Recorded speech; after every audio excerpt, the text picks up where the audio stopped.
Shalom, selamat bergabung dalam program Baca Alkitab setiap hari. Saya berdoa semoga Bapak Ibu Saudaraku semua diberkati Tuhan melalui pendengaran dan perenungan firman Tuhan setiap hari.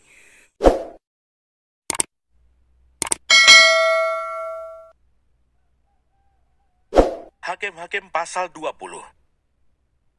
Peperangan orang Israel melawan Bani Benyamin. Lalu majulah semua orang Israel dari Dan sampai Berseba dan juga dari tanah Gilead. Berkumpullah umat itu secara serentak menghadap Tuhan di Mispa.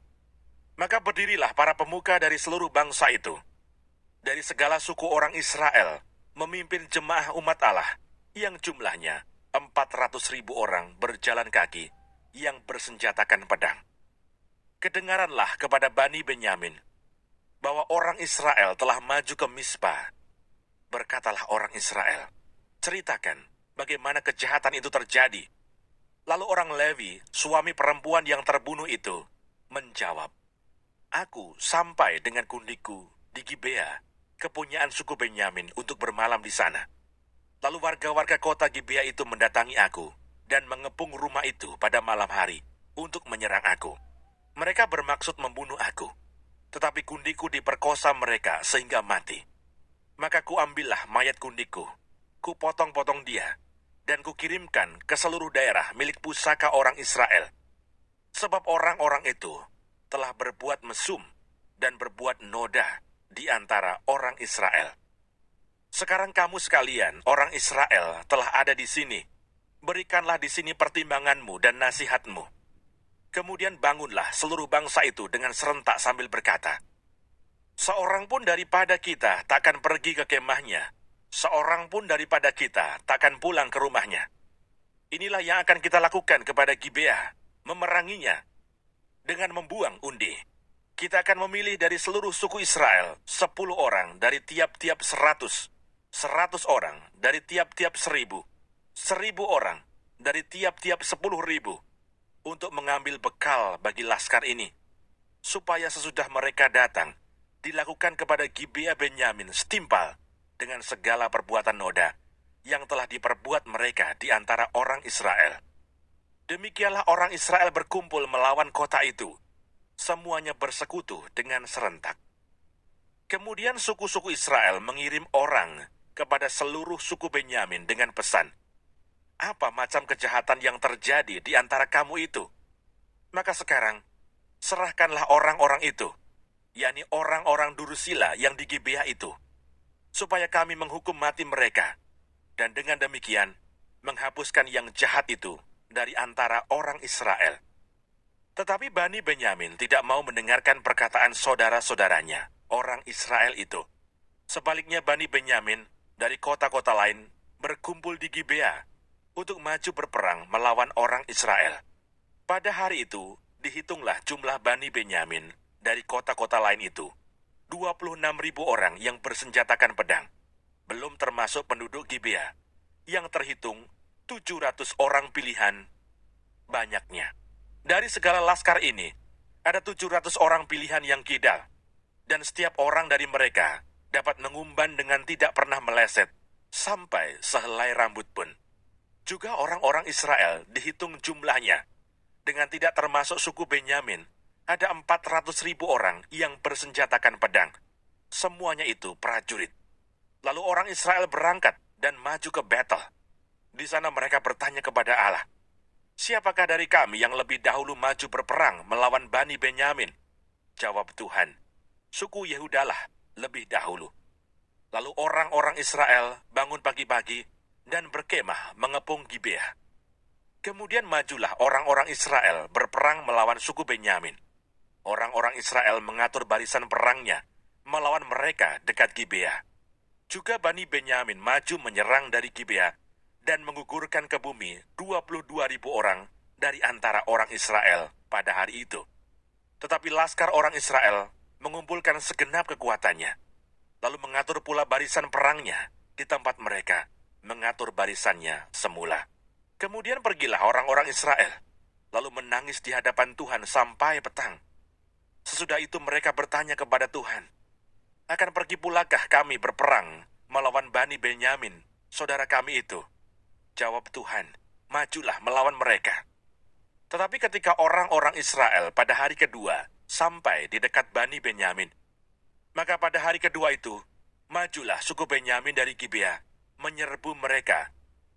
Dan digugurkannya pula ke bumi 18.000 orang di antara orang-orang Israel. Semuanya orang-orang yang bersenjatakan pedang. Kemudian pergilah semua orang Israel, yakni seluruh bangsa itu, lalu sampai di Betel. Di sana mereka tinggal menangis di hadapan Tuhan, berpuasa sampai senja pada hari itu, dan mempersembahkan korban bakaran dan korban keselamatan di hadapan Tuhan. Dan orang-orang Israel bertanya kepada Tuhan. Pada waktu itu ada di sana tabut perjanjian Allah, dan Pinehas bin Eleazar bin Harun menjadi imam Allah pada waktu itu. Kata mereka, haruskah kami maju sekali lagi untuk berperang melawan Bani Benyamin, saudara kami itu? Atau haruskah kami hentikan itu? Jawab Tuhan, majulah, sebab besok aku akan menyerahkan mereka ke dalam tanganmu. Lalu orang Israel menempatkan penghadang-penghadang sekeliling Gibea. Pada hari ketiga, majulah orang-orang Israel melawan Bani Benyamin dan mengatur barisannya melawan Gibea seperti yang sudah-sudah.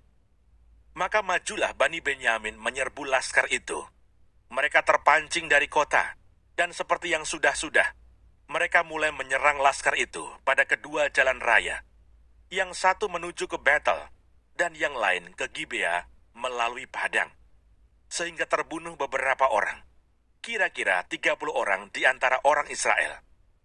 Maka kata Bani Benyamin, orang-orang itu telah terpukul kalah oleh kita seperti semula. Tetapi orang-orang Israel telah bermufakat terlebih dahulu. Marilah kita lari dan memancing mereka dari kota ke jalan-jalan raya. Jadi orang Israel bangun dari tempatnya dan mengatur barisannya di Baal Tamar. Sedang orang Israel yang menghadang itu tiba-tiba keluar dari tempatnya, yakni tempat terbuka dekat Geba. Dan sampai di depan Gibea, sebanyak 10.000 orang pilihan dari seluruh Israel. Pertempuran itu dahsyat, tetapi Bani Benyamin tidak tahu bahwa malapetaka datang menimpa mereka. Tuhan membuat suku Benyamin terpukul kalah oleh orang Israel. Dan pada hari itu, orang-orang Israel memusnahkan dari antara suku Benyamin 25.100 orang. Semuanya orang-orang yang bersenjatakan pedang. Bani Benyamin melihat bahwa mereka telah terpukul kalah, sementara orang-orang Israel agak mundur di depan suku Benyamin, sebab mereka mempercayai penghadang-penghadang yang ditempatkan mereka untuk menyerang Gibea. Maka segeralah penghadang-penghadang itu menyerbu Gibea. Mereka bergerak maju dan memukul seluruh kota itu dengan mata pedang. Tetapi orang-orang Israel telah bermufakat dengan penghadang-penghadang itu untuk menaikkan gumpalan asap tebal dari kota itu. Ketika orang-orang Israel mundur dalam pertempuran itu, maka suku Benyamin mulai menyerang orang Israel, sehingga terbunuh kira-kira 30 orang. Karena pikir mereka, tentulah orang-orang itu terpukul kalah sama sekali oleh kita, seperti dalam pertempuran yang dahulu. Tetapi pada waktu itu, mulailah gumpalan asap naik dari kota itu, seperti tiang asap. Suku Benyamin menoleh ke belakang, dan tampaklah kota itu seluruhnya terbakar. Apinya naik ke langit. Lagi pula orang-orang Israel maju lagi. Maka gemetarlah orang-orang Benyamin itu, sebab mereka melihat bahwa malapetaka datang menimpa mereka. Jadi larilah mereka dari depan orang-orang Israel itu ke arah padang gurun. Tetapi pertempuran itu tidak dapat dihindari mereka. Lalu orang-orang dari kota-kota menghabisi mereka di tengah-tengahnya. Mereka mengepung suku Benyamin itu, mengejarnya dengan tak henti-hentinya, dan melandanya sampai di depan Gibea di sebelah timur. Dari Bani Benyamin ada tewas 18.000 orang. Semuanya orang-orang gagah perkasa. Yang lain berpaling lari ke padang gurun, ke bukit batu Rimon. Tetapi di jalan-jalan raya masih diadakan penyabitan susulan di antara mereka. 5.000 orang. Mereka diburu sampai Gideon dan dipukul mati 2.000 orang dari mereka. Maka yang tewas dari suku Benyamin pada hari itu seluruhnya berjumlah 25.000 orang yang bersenjatakan pedang. Semuanya orang-orang gagah perkasa. Tetapi 600 orang berpaling lari ke padang gurun, ke bukit batu Rimon, dan tinggal 4 bulan lamanya di bukit batu itu. Tetapi orang-orang Israel kembali kepada Bani Benyamin dan memukul mereka dengan mata pedang, baik manusia, baik hewan, dan segala sesuatu yang terdapat di sana. Juga segala kota yang terdapat di sana mereka musnahkan dengan api.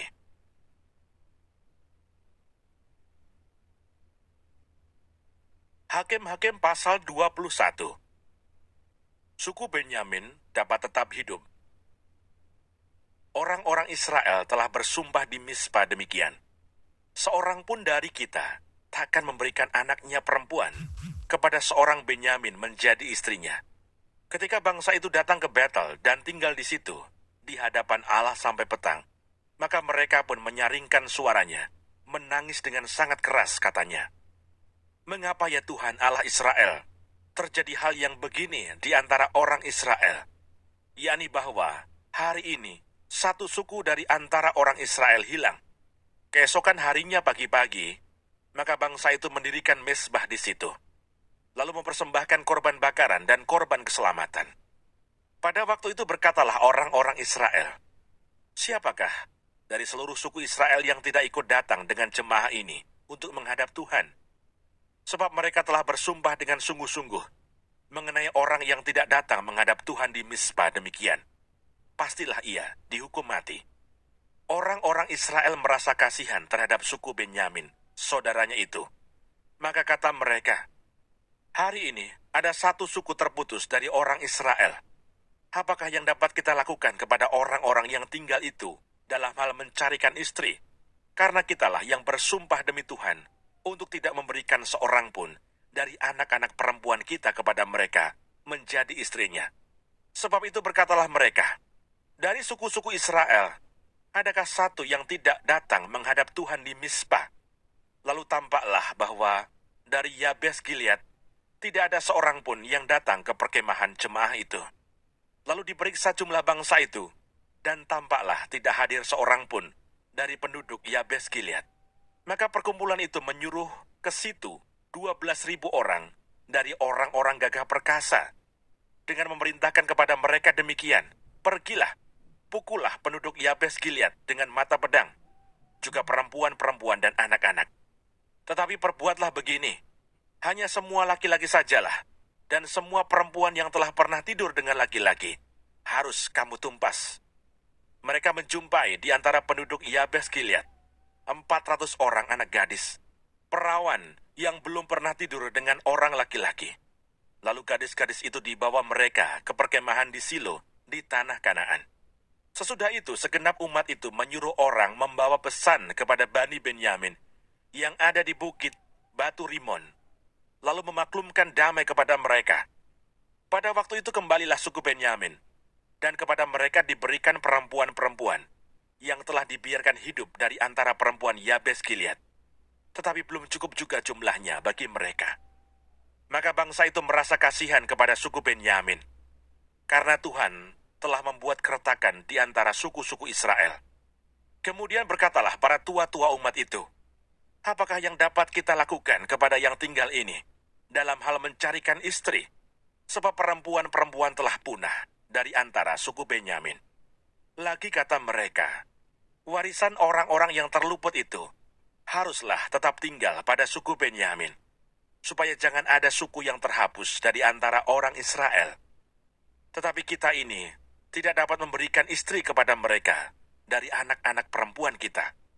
Sebab orang-orang Israel telah bersumpah demikian, terkutuklah orang yang memberikan istri kepada suku Benyamin."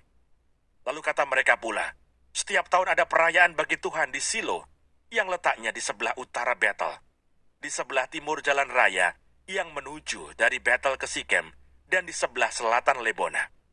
Maka mereka berpesan kepada Bani Benyamin demikian, "Pergilah menghadang di kebun-kebun anggur. Perhatikanlah baik-baik. Maka apabila anak-anak perempuan Silo keluar untuk menari-nari, baiklah kamu keluar dari kebun-kebun anggur itu, dan masing-masing melarikan seorang dari anak-anak perempuan Silo itu menjadi istrinya dan pergi ke tanah Benyamin. Apabila ayah atau saudaranya laki-laki datang untuk menuntutnya kepada kami, maka kami akan berkata kepada mereka, serahkanlah mereka itu kepada kami dengan rela hati. Sebab dalam pertempuran, kita tidak dapat menangkap seorang perempuan untuk menjadi istri mereka masing-masing.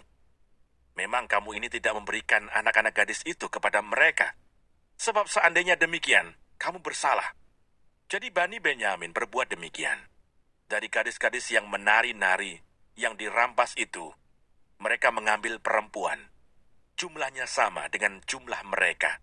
Kemudian pulanglah mereka ke milik pusakanya, lalu membangun kota-kotanya kembali dan diam di sana. Pada waktu itu pergilah orang Israel dari sana, masing-masing menurut suku dan kaumnya. Mereka masing-masing berangkat dari sana ke milik pusakanya. Pada zaman itu, tidak ada raja di antara orang Israel. Setiap orang berbuat apa yang benar menurut pandangannya sendiri.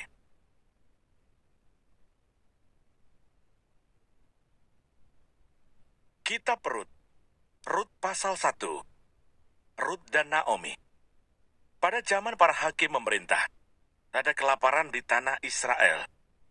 Lalu pergilah seorang dari Bethlehem Yehuda beserta istrinya dan kedua anaknya laki-laki ke daerah Moab untuk menetap di sana sebagai orang asing. Nama orang itu ialah Elimelech, nama istrinya Naomi, dan nama kedua anaknya Mahlon dan Kilion. Semuanya orang-orang Efrata dari Bethlehem Yehuda. Dan setelah sampai ke daerah Moab, diamlah mereka di sana.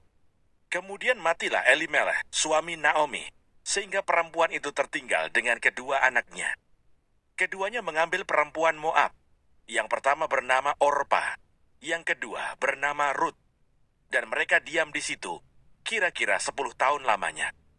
Lalu matilah juga keduanya, yakni Mahlon dan Kilion. Sehingga perempuan itu kehilangan kedua anaknya dan suaminya. Kemudian berkemaslah ia dengan kedua menantunya, dan ia pulang dari daerah Moab. Sebab di daerah Moab, ia mendengar bahwa Tuhan telah memperhatikan umatnya dan memberikan makanan kepada mereka. Maka berangkatlah ia dari tempat tinggalnya itu, bersama-sama dengan kedua menantunya. Ketika mereka sedang di jalan untuk pulang ke tanah Yehuda, berkatalah Naomi kepada kedua menantunya itu, "Pergilah, pulanglah masing-masing ke rumah ibunya. Tuhan kiranya menunjukkan kasih-Nya kepadamu, seperti yang kamu tunjukkan kepada orang-orang yang telah mati itu dan kepadaku. Kiranya atas karunia Tuhan, kamu mendapat tempat perlindungan, masing-masing di rumah suaminya." Lalu diciumnyalah mereka, tetapi mereka menangis dengan suara keras dan berkata kepadanya, "Tidak, kami ikut dengan engkau pulang kepada bangsamu." Tetapi Naomi berkata, "Pulanglah anak-anakku. Mengapakah kamu turut dengan aku? Bukankah tidak akan ada lagi anak laki-laki yang kulahirkan untuk dijadikan suamimu nanti? Pulanglah anak-anakku, pergilah. Sebab sudah terlalu tua aku untuk bersuami. Seandainya, pikirku, ada harapan bagiku, dan sekalipun malam ini aku bersuami, bahkan sekalipun aku masih melahirkan anak laki-laki, masakan kamu menanti sampai mereka dewasa?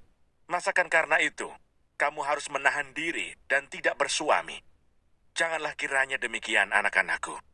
Bukankah jauh lebih pahit yang aku alami daripada kamu? Sebab tangan Tuhan teracung terhadap aku." Menangis pula mereka dengan suara keras. Lalu Orpa mencium mertuanya itu minta diri. Tetapi Rut tetap berpaut padanya. Berkatalah Naomi, "Telah pulang iparmu kepada bangsanya dan kepada para allahnya. Pulanglah mengikuti iparmu itu." Tetapi kata Rut, "Janganlah desak aku meninggalkan engkau dan pulang dengan tidak mengikuti engkau. Sebab kemana engkau pergi, ke situ jugalah aku pergi. Dan di mana engkau bermalam, di situ jugalah aku bermalam. Bangsamulah bangsaku, dan Allahmulah Allahku. Di mana engkau mati, aku pun mati di sana. Dan di sanalah aku dikuburkan. Beginilah kiranya Tuhan menghukum aku, Bahkan lebih lagi daripada itu, jikalau sesuatu apapun memisahkan aku dari engkau, selain daripada maut. Ketika Naomi melihat bahwa Rut berkeras untuk ikut bersama-sama dengan dia, berhentilah ia berkata-kata kepadanya. Dan berjalanlah keduanya sampai mereka tiba di Bethlehem. Ketika mereka masuk ke Bethlehem, gemparlah seluruh kota itu karena mereka.